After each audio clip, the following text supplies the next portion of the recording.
il y a beaucoup plus dans la société que ce que l'idéologie nous en dit. Autrement dit, les relations sociales auxquelles nous assistons lorsque nous sommes sur le terrain ne se limitent d'abord pas à des mots ou des phrases que nous donnent les informateurs, parce que ce que disent les gens demande à être croisé par ce qu'ils font. Et très souvent, entre ce que les gens vous disent pour essayer de vous passer de la pommade ou magnifier l'originalité de leur culture, se trouvent démentis le jour suivant ou dans les semaines qui suivent parce que vous les voyez faire ou la manière dont vous les voyez pratiquer cette espèce de modèle qui vous ont annoncé ou énoncé lorsque vous les interrogiez. Donc je suis effectivement contre une anthropologie que j'appellerais une anthropologie de terrain de tabouret, où vous vous asseyez sur un tripode avec votre magnétophone et vous enregistrez ce que les gens vous disent. Non, il y a une observation qui demande une participation d'observation extrêmement profonde. Là non plus, ce n'est pas très original ce que je vais vous dire, mais c'est une manière de procéder et de faire qui semble être un tout petit peu passée à la trappe. Donc il y a plus dans la société et dans les relations sociales que ce que l'idéologie, c'est-à-dire l'orthodoxie, veut bien nous dire.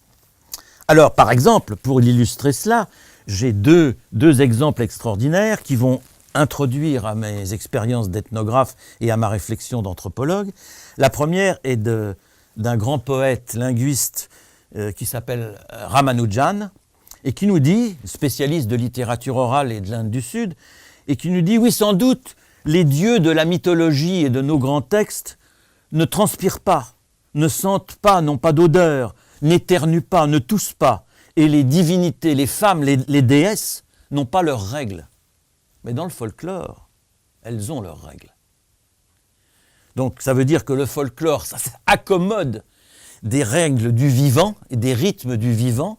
au point de faire saigner les déesses au moment des sacrifices à la déesse, comme si ces déesses avaient des formes vivantes correspondantes au cycle menstruel des épouses les plus présentes lors des cérémonies. Et puis un autre qui est un grand folkloriste du Rajasthan, les deux personnages que je vous cite sont malheureusement disparus, je les ai bien connus, beaucoup fréquentés et développé des amitiés de confiance formidables avec eux,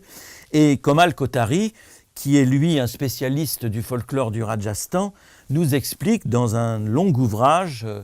posthume comment les villageois opèrent, mettent en œuvre des formes particulières de savoir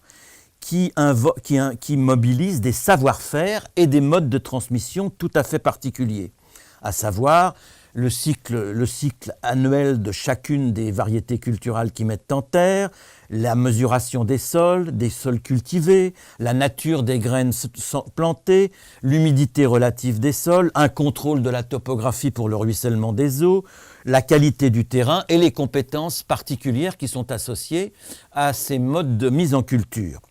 À quoi sont associés des calendriers de fêtes et des rituels qui, participant de la religion, viennent comme compléter une incarnation qui montre une inscription profonde dans un environnement et dans des connaissances les plus immédiates et les plus concrètes. Autrement dit, les séquences spécifiques du temps et de l'espace représentent des formes très particulières de mode d'habiter, en anglais dwelling. Dwelling, c'est habiter habiter de manière vivante, au sens où Rilke disait, et Hölderlin, l'homme habite la terre en poète. C'est cette espèce de poétique du vivant que le geste, les techniques, les rythmes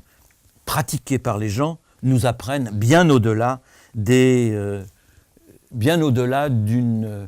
science des textes ou d'une ethnogéographie qui ne s'encombrerait que des modèles et jamais des actions.